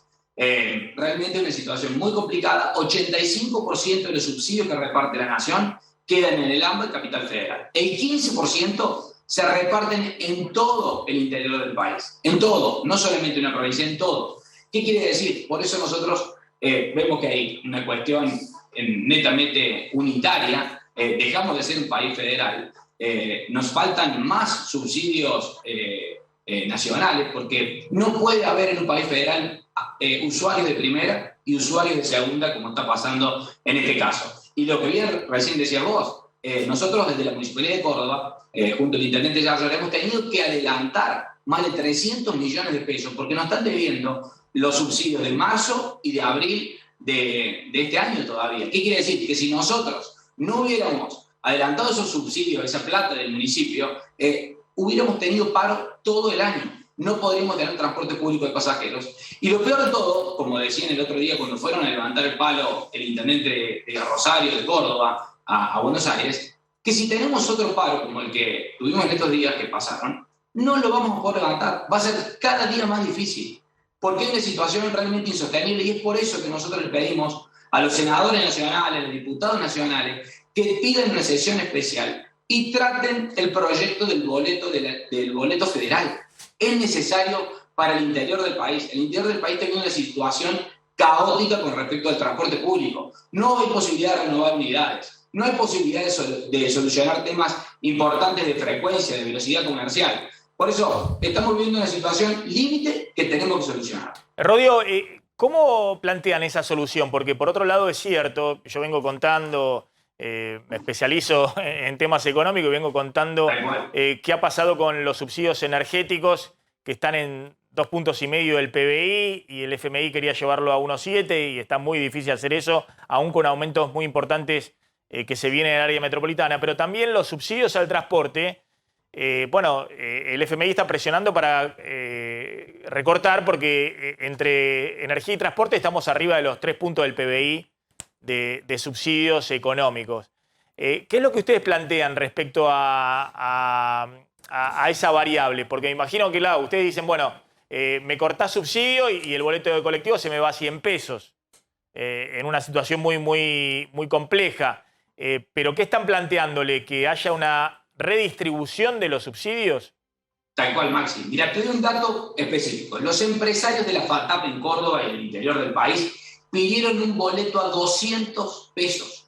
Vos me escuchás bien, 200 pesos. Vos imaginate si nosotros tenemos que cobrar ese precio en Córdoba y en el interior del país a los trabajadores que necesitan sí o sí del boleto para vivir. Es una cuestión esencial. En el interior tenemos sistemas unimodales. ¿Qué quiere decir? No tenemos subte, no tenemos trenes. No. Se corta el colectivo y se para la economía de cada una de las ciudades. Cuando hay un paro de colectivo acá es una ciudad desierta. Entonces, estas cuestiones no pueden pasar. ¿Qué pedimos? Primero, subsidiar la demanda, no a cualquier tipo de colectivo. La demanda, subsidiar la cantidad de pasajeros, subsidiar la cantidad de choferes. En el AMBA tenés casi 47.000 choferes, en el interior del país tenés 38.000. Fíjate vos las diferencias que hay, lo mismo, siguen mandando el 85% de los subsidios al AMBA y Capital Federal. Entonces, la idea ¿cuál es? Debatir este boleto federal. No queremos que le saquen nada a nadie, porque no estamos diciendo que le queremos saquen a uno u otro, porque estaríamos haciendo lo mismo. Este es un país federal. Tiene que haber una buena redistribución de ese dinero. Y si en algún lugar tiene que salir un poco más caro y en el otro bajar un poco el boleto, va a ser muy importante y muy interesante para todos. Si queremos ser un país federal, tenemos que tener la accesibilidad y el derecho al transporte como una cuestión fundamental y esencial. Boleto federal para todo el país. Rodio, gracias, muy amable. Ahí está el secretario de Transporte de la Municipalidad de la ciudad de Córdoba. Bueno, seguimos ahí. ¿Qué está pasando en Florencio Varela? Bueno, no hay nadie todavía, no llegó el presidente. ¿Qué fue? ¿En colectivo el presidente? Hubo todo un ida y vuelta, Maxi, te cuento. Agarró el helicóptero. Sí. A lo mejor quiso ir caminando, como hoy que cruzó el TDM caminando. Pero bueno, no, fuera de broma. Hubo todo un ida y vuelta respecto de si los periodistas que están allí esperando iban a poder ingresar al acto o no. En principio no se había dejado en claro, pero se suponía que tal vez no se iba a poder ingresar. Ahora se está hablando de que tal vez exista la posibilidad de que se pueda ingresar al acto para poder tener registro de las imágenes del presidente allí en Florencio Varela en ese locro, pero todavía no ha llegado. Hago un paréntesis, ya vamos a seguir hablando de economía. Tenemos información con el tema suba del mínimo no imponible que venimos tratando. Atención que hay una novedad importante de lo que hablamos de Guzmán de un lado, Sergio Massa pidiendo que esto se adelante de manera urgente del otro lado, así que ahora vamos a contar cuál es la novedad. Pero vamos a Estados Unidos, ahí está Adrián Sack porque ha sido noticia mundial, nuevamente conmoción, el tema de las armas en Estados Unidos y de un muchacho muy joven, 18 años, que ingresa a una escuela en Texas y asesina a sangre fría, creo que a 19 chicos de escuela primaria y por lo menos 2 maestros. Adrián Sack tiene la información. Esto ha generado, obviamente, repercusiones de todo tipo. Ahora van a escucharlo a Biden muy conmovido, el presidente de los Estados Unidos pidiendo frenar o plantarse frente al lobby de las armas. Recordemos que en Estados Unidos es un derecho constitucional el uso de armas y se pueden comprar esas armas de alto calibre, rifles automáticos y demás en cualquier lado sin mayores requisitos. Y también gente que se ha sumado del espectáculo, del deporte, muy conmovida por esta situación, ¿no? Pero bueno, también hay una grieta con eso en Estados Unidos. Del otro lado está, bueno, todo el, ¿cómo se llama? La Asociación Nacional del Rifle, el propio Trump, parte de los republicanos que dicen que lo que matan no son las armas, sino las personas y que hay que, en todo caso, frenar a estos locos. Pero algo pasa en Estados Unidos porque a no ser que sea una sociedad especialmente llena de locos, estos hechos de asesinatos masivos que se repiten, ahora nos va a contar Adrián Sack cuántos ha habido, bueno, distinguen a Estados Unidos de manera muy lamentable del resto del mundo. También ocurren cosas en el resto del mundo, pero no en la magnitud de este tipo de asesinatos terribles, atroces, como si fuera una guerra en una escuela primaria. Es decir, un tipo que entra con un rifle de guerra, de repetición en una escuela primaria y empieza a bajar como si estuviera jugando al Fortnite. Es terrible lo que ha sucedido. Adrián Sack, ¿cómo estás? ¿Qué tal? ¿Cómo estás?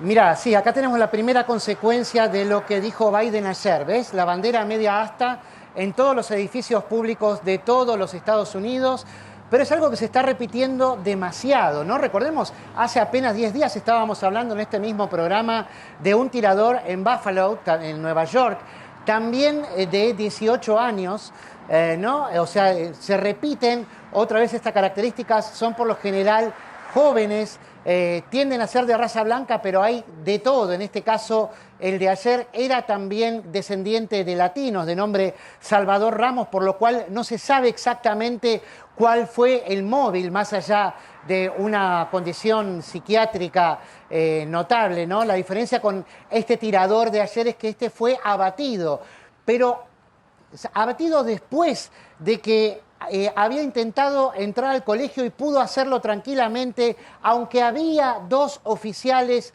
de policía, 2 policías que no pudieron detenerlo, ¿no? Y esto es importante remarcarlo porque sí se habían tomado medidas, porque había habido amenazas en el año 2018, antes de la pandemia, ¿no? Pero nadie realmente pensó que podía suceder de esta manera, que este tirador pasara a esta seguridad, se instalara en un aula, se refugiara detrás de un escritorio y ahí empezara la masacre. Estuvo media hora disparando y otros 15 minutos sin ser detenido, hasta que, rompiendo puertas y ventanas, entró un comando que tardó justamente varios minutos en llegar hasta ahí, y ahí terminaron con su vida. Él estaba protegido, al igual que el otro tirador de hace 10 días nada más, el de Buffalo, con un chaleco antibalas, aunque las primeras pericias dicen que no tenía las típicas placas del chaleco antibalas que lo estaba protegiendo. Sin embargo, no se sabe aún, hay muchas más preguntas que respuestas, muchos más interrogantes de por qué pudo seguir tirando tan libremente con la policía adentro. El tema es que, bueno, como bien lo adelantabas, acabó con la vida de 19 chicos de segundo, tercer y cuarto grado, ¿no? Todos muy chiquitos y con 2 maestras, ¿no? También siguen internadas otras 3 personas. Aparentemente evolucionan favorablemente, aunque su vida sigue en riesgo. Y también la abuela de este chico. Este tirador sale de su casa, le dispara a su abuela, que estaba evitando que fuera a hacer esta masacre, y se va aparentemente no solo con un fusil automático convertido en ametralladora, que es el que se suele utilizar aquí en estas masacres, un AR-15, esto no fue confirmado que fue un AR-15, sino con varias armas en su mochila, ¿no? Él se le acababan las balas de una, recargaba y si no funcionaba más, no, es sacaba impactante. otro arma y seguía disparando. Es impactante. Es absolutamente Adrián, terrible. también la historia de una de las maestras que trató de interponerse y que fue asesinada, ¿no? De proteger a los chiquitos muy chicos, de los primeros años de la escuela primaria, ¿no? La verdad que es conmovedor y es terrible y es indignante también. Y un poco lo que se abrió es el debate muy fuerte y quiero que lo escuchemos juntos. No sé si está subtitulado, pero nos ayudás vos a traducirlo, Adrián. El mensaje de Biden pidiendo plantarse ante el lobby de las armas, ¿no? Con una ley en el Congreso. Y después quiero ver a uno de los DT de estrella de la NBA, que la verdad que dio la vuelta al mundo porque, claro, iban a la conferencia de prensa pensando que iban a hablar de básquet y dijo, acá no tenemos nada que hablar de básquet. Tenemos que hablar de lo que pasó con el asesinato de estos chicos a 400, 500 kilómetros de donde estamos en este lugar. A ver, escuchemos un poquito de Biden hablando del tema de las armas en Estados Unidos. I'd hoped when I became president I would not have to do this again. Another massacre, Uvalde, Texas, an elementary school. Beautiful, innocent, 2nd, 3rd, 4th graders. And how many scores of little children who witness what happened see their friends die as if they're on a battlefield, for God's sake. The idea that an 18-year-old kid can walk into a gun store and buy 2 assault weapons is just wrong.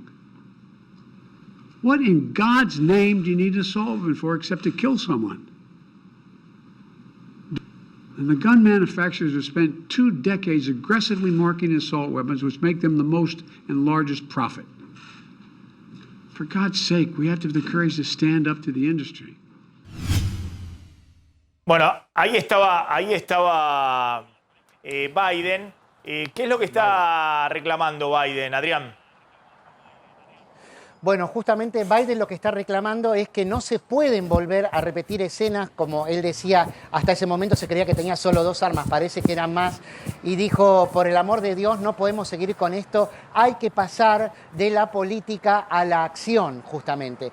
El gran problema que tiene Biden es lo que vos mencionabas, que no es un detalle menor. Tenemos en la Constitución, la segunda enmienda, o sea, después de garantizar el derecho a la libre expresión, viene el derecho a portar armas. Esto desde 1790 que está. Y la Constitución, como todos sabemos, es la Carta Magna, como en la Argentina, es el ancho de espadas. Claro, pero eso es de 1790, donde efectivamente, si no estabas armado, recuerden que la guerra civil, la guerra de secesión en Estados Unidos es 70 años después, en 1860. Claro, exactamente. Entonces, claro, pero estamos hablando de una época donde obviamente era no solamente un derecho, sino una necesidad, digamos, que las familias estuvieran armadas, ¿no? En 1790 en Estados Unidos. Sí, además todavía estaban luchando guerras de la independencia, que si bien se habían independizado en 1776, contra los ingleses siguieron peleando hasta mitad de la década de 1810. O sea, ahí tenía otra razón y además acordate que después vino la conquista del oeste, donde, bueno, se tenía otra consideración de los indios, se los veía como enemigos. Todos estaban armados, también el entorno natural, hay osos, hay de todo acá. Pero ¿qué pasa? Yo hablo, por ejemplo, con el que me trajo en Uber más temprano y me contaba que el abuelo que cazaba a los 3 años le enseñó a usar un arma y le dijo, esto no es un juguete, que es lo que te dicen de chiquititos. Pero la gran mayoría de los estadounidenses sabe tirar de chico. Te llevan, siempre tenés algún abuelo, algún tío. Adrián, ¿y estas armas dónde se pueden comprar? ¿Se pueden comprar en una armería? En algún momento en los supermercados, no sé si sigue eso. Creo que Walmart después lo sacó de la venta, pero creo que se compraban municiones de alto calibre directamente en Walmart, digamos, en los supermercados. En una época sí, después en Walmart podías conseguir únicamente las que eran de casa, sobre todo las de aire comprimido, ¿no? Ese estilo de armas más livianas. Pero ahora, la verdad, es que lo podés conseguir en cualquier armería. Hay estados que están más regulados que otros, ¿no? Pero también hay muchos agujeros legales, los famosos loopholes, ¿no? Que hacen que, por ejemplo, cuando hay un aviso por cualquier lado, un afiche que te dice hay feria de armas o el gun show que hablan, y ahí intercambiás como si estuvieses intercambiando figuritas. Cambiás 2 pistolas por una semiautomática, por una ametralladora. No hay ningún tipo de restricciones al respecto. O en las casas de empeño, que está lleno de esas. Vos también, así como podés empeñar un piano, podés empeñar 2 ametralladoras, no hay problema. Entonces viene otro y dice, esto está libre de...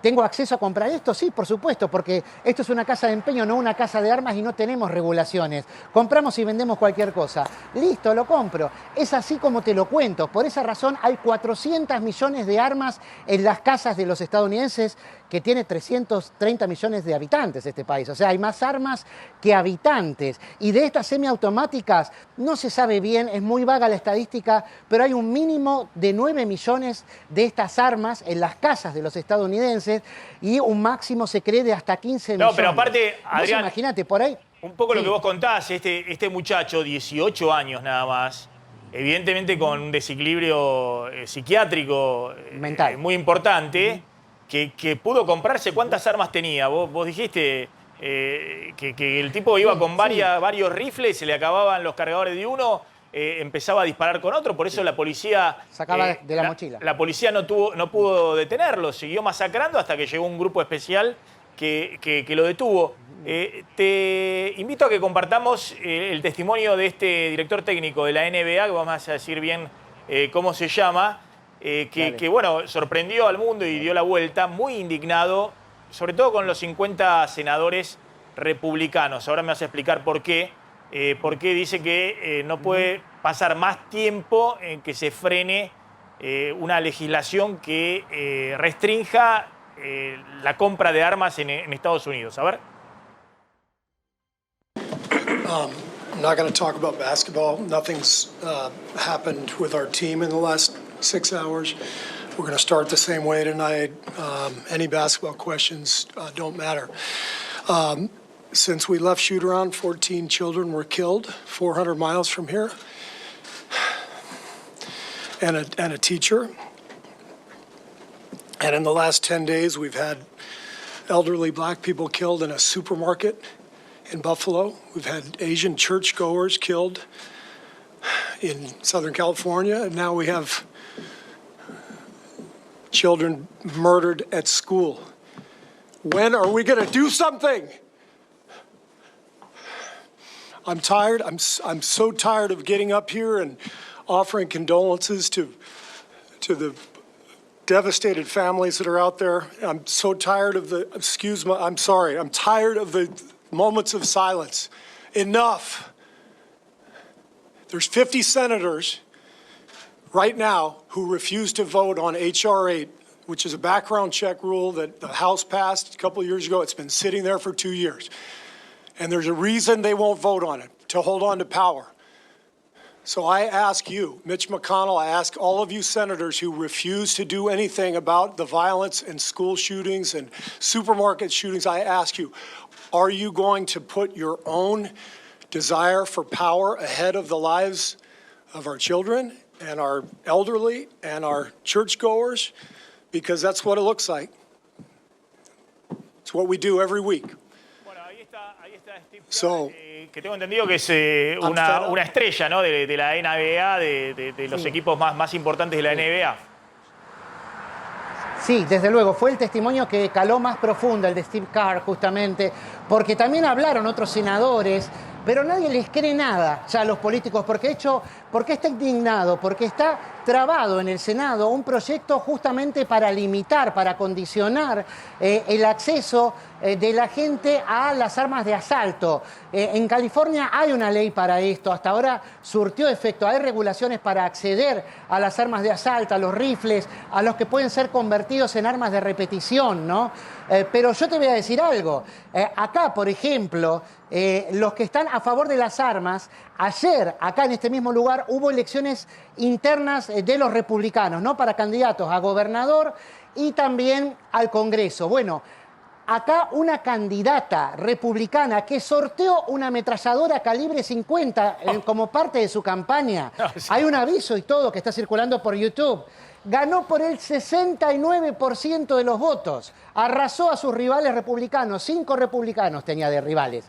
Y va a ganar, lo más probable es que sea reelecta, porque ahora es diputada. Es una señora que apoya a Trump, ¿no? Se hizo muy conocida porque es muy extrovertida, se pelea todo el tiempo con Nancy Pelosi, con los demócratas, llevaba un barbijo que decía Trump no perdió. Pero atención, porque en la Argentina, a mí me llegan muchos mensajes, hay un movimiento político que está apoyando la libre portación de armas también, ¿eh? Y apoyan a Trump, quieren hacer el eje con Bolsonaro. Atención con eso, porque la Argentina es un debate que se está dando en algunos lugares. Y acá lo que pasa es esto.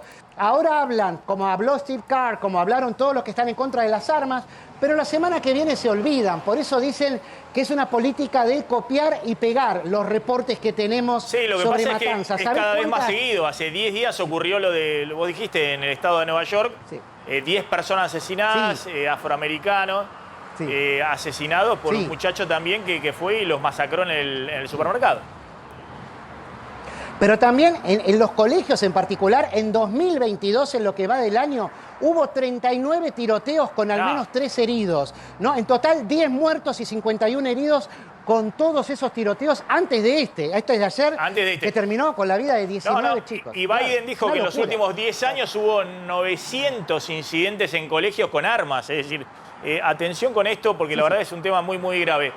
Adrián, gracias. Como siempre, impecable. Seguramente vamos a seguir con esta cuestión y también, obviamente, a partir de mañana hablando de qué está pasando con la economía norteamericana. Adrián Sack de Estados Unidos. Gracias, Adrián. Gracias a ustedes, por favor. Bueno, vamos a la tanda. Cuando volvamos vamos a hablar del impuesto a las ganancias, cómo se resuelve al final la suba del mínimo del impuesto a las ganancias. ¿Qué más tenemos? Y también tenemos todavía pendiente el informe de la UCA, Maxi, sobre los chicos, los nini. los que no bueno, trabajan ni estudian. Atención, un informe muy fuerte de la UCA respecto a la cantidad de chicos que hay en la Argentina que ni estudian ni trabajan. Tanda, ya volvemos. Bueno, habíamos comentado que la revista The Economist publica esta semana esta tapa, que obviamente es uno de los temas que se está discutiendo en Europa, respecto a la catástrofe alimentaria que puede cernirse sobre el mundo a partir de lo que está sucediendo en Ucrania. Tanto Ucrania como Rusia son grandes productores de cereales. Ucrania es el principal productor mundial de trigo. La catástrofe alimentaria que se viene, lo que plantea The Economist, y se hicieron eco distintas publicaciones europeas en las cuales plantean que a la restricción de oferta que genera la guerra en Ucrania, parece que no tienen cómo, lo hablamos con Diego Esteves, despachar el trigo, los cereales que ya tienen cosechados, además de la catástrofe que ha ocurrido también en los campos y demás. Se le suma, bueno, el comportamiento preventivo de países que son productores de alimentos en el mundo y que quieren garantizarse el abastecimiento doméstico. Entonces, los países que son importadores netos tienen un gran problema porque o tienen que pagar más caro los alimentos básicos o directamente no tienen oferta. Está Gabriel Delgado, que es economista especializado en temas agrícolas, exsecretario de Agricultura, y hoy estás en Brasil, estás ahí en Brasilia, Gabriel, trabajando en el organismo especializado en temas agrícolas de Naciones Unidas. ¿Es así? De la Organización Americana, Maxi, sí, así es, así es. Un placer estar acá en el programa acompañándote. El ICA. Bueno, contame, ¿qué es esto de la catástrofe alimentaria que se está discutiendo en el mundo y en particular a partir de distintas publicaciones en Europa?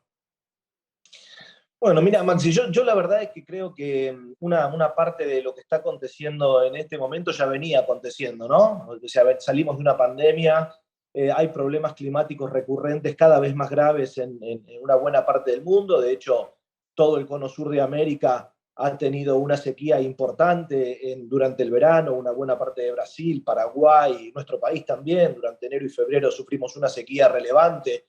El clima está muy difícil y bueno, y este conflicto que se está dando en el este de Asia se da en un lugar que tiene dos particularidades. La primera es que Ucrania es un territorio donde está aconteciendo una buena parte de la guerra, es productor de alimentos y también es una región, en el caso de Rusia, que tiene una oferta de fertilizantes muy importante, de la cual la mayoría de los países que producen alimentos se nutren, ¿no? Entonces, China y Rusia concentran el mercado de fertilizantes y básicamente Estados Unidos, Brasil, nosotros también, los argentinos y la Unión Europea, se nutren de esos fertilizantes en un mercado de fertilizantes muy concentrado. Entonces, yo la verdad es que creo que hay una situación muy complicada en el mundo porque cada vez que aumentan tanto el precio de los alimentos, el hambre en el mundo crece y creo que no hay posibilidad de paz en el mundo ni de democracia fuertes en un contexto de pueblos que no pueden comer bien. Y lo que sí creo es que para evitar, digamos, las plétoras maltusianas y todas esas cosas, creo que todavía hay un camino por recorrer. Me parece que tenemos que ser muy prudentes con los análisis que tenemos por delante, aunque obviamente, como te decía, hay un contexto de crisis alimentaria grave que se agravó con esta guerra y que afecta al tema de los fertilizantes, que no es un tema menor. Te hago una pregunta puntual respecto a esto de que 26 países que son productores de alimentos o de cereales han directamente o cerrado o restringido sus exportaciones para garantizarse el abastecimiento interno. El más conocido es la India, que directamente cerró las exportaciones de trigo. Y obviamente eso genera no solamente precios más elevados a partir de la escasez, de la restricción de oferta en el mercado mundial. ¿Vos ves que cada uno está garantizándose en el sálvese quien pueda, digamos? Está garantizándose. ¿Y cuáles son los países que pueden tener mayores problemas respecto a esto? Mirá, Maxi, como vos decís, es un grupo muy selecto, el grupo de países que pueden producir sus propios alimentos, y la verdad es que se han encontrado soluciones en cada uno de estos países muy disímiles, ¿no? Mecanismos comerciales específicos, restricción del comercio exterior. Insisto, no solo con el tema de los productos que son de consumo, sino también aquellos países que exportan insumos claves para la producción. Porque si no hay insumos tampoco hay productos, ¿no? Y pueden ser las soluciones que uno ve a lo largo y a lo ancho del mundo, siempre están relacionadas a buscar mecanismos específicos, a restringir el comercio exterior, y otros países que por el momento lo que han hecho es tratar de fortalecer sus posiciones internacionales y sus negociaciones, tratando de no afectar el comercio. Brevemente te pregunto, ¿cómo ves a Argentina? Por un lado tiene una oportunidad muy grande, digamos, el mundo está demandando alimentos, ¿no? Cada vez más allá de lo que ha ocurrido hace tiempo con China, pero por otro lado tiene un arrastre muy fuerte de precios domésticos, ¿no? Donde viene ya en un piso inflacionario que venía en el 50% y que ahora va un año en que si se estabiliza sin problema puede estar en el 70%. Mira, Maxi, yo lo que veo es que nuestro país tiene una responsabilidad muy grande. Esto puede representar una oportunidad sectorial para el sector agropecuario, porque obviamente cuando se incrementan los precios hay una oportunidad, independientemente del incremento de los costos en dólares también, hay una situación de un mercado de tierras que está muy vigoroso.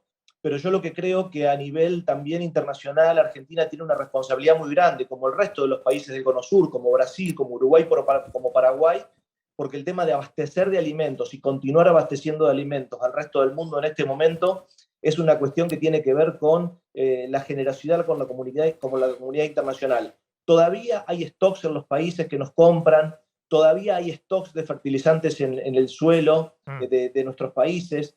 Nosotros no tenemos una dependencia en Argentina tan importante como la que tiene Brasil respecto de la producción de fertilizantes, pero a mí me parece que si este conflicto se sigue manteniendo en el tiempo, si las restricciones comerciales se siguen manteniendo en el tiempo, me parece que una de las principales medidas que nosotros tendríamos que tomar es continuar fortaleciendo la institucionalidad regional para hacernos fuertes como actores relevantes en el mercado de proteínas del mundo. Gabriel, gracias, muy amable. Como siempre, abrazo, Gabriel Delgado, economista, representante hoy de Brasil en el ICA, el Instituto de Agricultura de los Estados Americanos. Vamos a la tanda, cuando volvamos hablamos del tema impuesto a las ganancias. Estamos en la recta final, este 25 de mayo. Está Fabián Rubino ahí en Florencio Varela. Fabián. Bien, Maxi, estamos aquí, efectivamente. Hasta aquí vino el presidente. Habló aquí, arengó a los militantes que hay del movimiento Evita. Básicamente es una reunión con integrantes del movimiento Evita y de, digamos, otros jefes de este movimiento como Navarro, como Pérsico, como Menéndez, que se acercaron hasta aquí para participar de este encuentro con el presidente de la Nación. Primero fue el turno de las empanadas con carne, después el turno del locro, que vos ves ahora están sirviendo en estas ollas que generalmente participan de los movimientos piqueteros. Y seguramente en un minuto más va a salir el presidente, luego de estar reunido con estos dirigentes piqueteros y con, te digo, aproximadamente más de 1000 piqueteros que en forma organizada se acercaron a este club en Florencio Varela para participar de este acto con el discurso del presidente de la Nación. Pero no entiendo, ¿el discurso lo hizo a puertas cerradas, no dejó entrar a los medios? ¿Te dieron por lo menos un plato de locro ahí o comieron todos adentro? Mirá, qué buena pregunta, Maxi. Mirá, no entiendo, el tema fue así. De cómo fue el acto mirá, te digo una cosa, estas son internas que uno, la verdad, no la querías comentar. Pero si vos me la preguntas, porque quizás te diste cuenta, te la voy a contar. Nos dijeron, bueno, entren. Después de estar una hora parados afuera, pueden entrar. Entramos, vimos cómo estaba en una especie de gimnasio, donde había una mesa principal. Viene Pérsico, y nos dice, miren muchachos, esto es un encuentro privado entre los piqueteros y el presidente, no queremos presencia del periodismo. Con lo cual, nosotros, con los trípodes, con las cámaras, patitas para afuera. Estuvimos 2 horas afuera, bajo la lluvia, bajo el frío, trabajo que hacemos nosotros generalmente, mientras en esta especie de gimnasio estaban los piqueteros, con los dirigentes piqueteros y el presidente de la Nación comiendo plácidamente. Ahora nos invitaron a entrar a un tinglado, a la cocina, mirá, a la cocina nos permitieron ingresar para hacer, una vez que se vaya el presidente, algún dirigente piquetero para que hable. De esta forma tan despectiva nos trataron, bajo la lluvia, bajo el frío, y ahora quizás algunos con un plato de locro se conforman. Nosotros estamos aquí paraditos esperando la palabra del presidente si se digna hablar con nosotros. No, aparte, clarísimo lo que contás, Fabián, es raro, porque esto de que convocan un acto y a puerta cerrada con las organizaciones sociales, raro. No sé, se nota que ahí están discutiendo cosas que no quieren que trasciendan, pero bueno. Fabián, sí, y el trato tan despectivo, el trato tan despectivo y tan desincronizado, porque en un momento nos dejaron entrar, estábamos adentro y vino Pérsico, que sospecho que es el que maneja todo por sobre las decisiones quizás de otros sectores, y nos sacaron. Fabián, gracias. Seguís ahí en la cobertura de A24, muy amable. Ahí está Fabián Rubino. Rápido el tema ganancias. Se quieren... Sí. Va a haber novedades esta semana porque contra lo que anunció el ministro de Economía Guzmán, que es, vamos a dar una mejora en el mínimo no imponible, pero tendrá un impacto en el aguinaldo, porque recién esa mejora va a tener efecto a partir de julio. No va a tener un impacto en el aguinaldo. Es decir, lo quiere patear para... Claro. Guzmán lo quiere patear para después, para julio, para que el aguinaldo entre el impuesto a la ganancia, le pegue el impacto del impuesto a la ganancia. En cambio, Massa, de la presidencia de la Cámara de Diputados, le está diciendo no, esto tiene que definirse la semana que viene para que ya los que cobren con el medio aguinaldo no se le vaya parte del medio aguinaldo en más impuestos a las ganancias. Está Gabriela Russo, la presidenta del Consejo Profesional de Ciencia Económica. Gabriela, estamos sobre el final del programa, pero a ver, contanos un poquito esto, digamos, cómo se define y cuál es el impacto del aguinaldo si no suben el piso ahora y lo postergan. Me imagino que Guzmán lo está haciendo presionado por el FMI, ¿no? Porque quiere recaudar un poco más. Hola Maxi, ¿qué tal? Buenas tardes. Bueno, sí, estamos atentos a esta definición porque de hecho esto impacta no solo en el salario de los trabajadores, sino también en el trabajo de nosotros, los contadores, que somos los que liquidamos los sueldos y los impuestos. Así que estamos esperando definiciones para ver qué va a pasar. En principio, esto se va a aplicar a partir de julio, por lo tanto, las remuneraciones de junio van a seguir, digamos, con el monto que está fijado ahora, que es de 225.000 pesos. Todas las remuneraciones que no lleguen, digamos, a ese tope no van a estar alcanzadas por el impuesto, y aquellos que lo superen sí. Y bueno, y justo en junio tenemos el medio aguinaldo. Claro, pero atención, Gabriela, la información que tengo, y por eso hubo una movida muy fuerte de Massa, tengo entendido que dijeron, bueno, si esto no se resuelve, así se resuelve, vamos a enviar un proyecto ahora al Congreso. La idea es que la semana que viene ya suban el piso. Si suben el piso la semana que viene, ahí se puede exceptuar de ganancias del pago adicional del impuesto sobre el medio aguinaldo. ¿Qué plazos habría? ¿Qué plazos habría? Si lo definen la semana que viene, el presidente lo puede hacer por un decreto, directamente ahí ya el nuevo piso puede aliviar la carga sobre el aguinaldo. Sobre el mes de junio. Sobre el mes de junio, que sería la remuneración de junio, y el medio aguinaldo. Evidentemente hay presiones para llegar a las metas de recaudación. Fíjate que ayer a última hora en el sitio de AFIP publicaron la postergación del impuesto a las ganancias y bienes personales para personas humanas, que pasó del 13 de junio al 23 de junio. Dieron tan solo 10 días, evidentemente quieren que esto entre dentro del mes de junio. Nosotros estamos pidiendo que se postergue un mes más a julio, porque las aplicaciones se pusieron a disposición a mediados de mayo. Así que estamos reclamando por esto a la AFIP y que reconsidere estas fechas de vencimiento, ya que la resolución la estarían publicando en el boletín oficial el día viernes. Claro. Bueno, así que esperemos que escuchen esto. Está clarísimo. Volvemos a hablar, Gabriela, gracias, muy amable como siempre, la presidenta del Consejo Profesional de Ciencia Económica. A ver, Gracias. para que no se contradiga lo que estamos diciendo con el GRAF.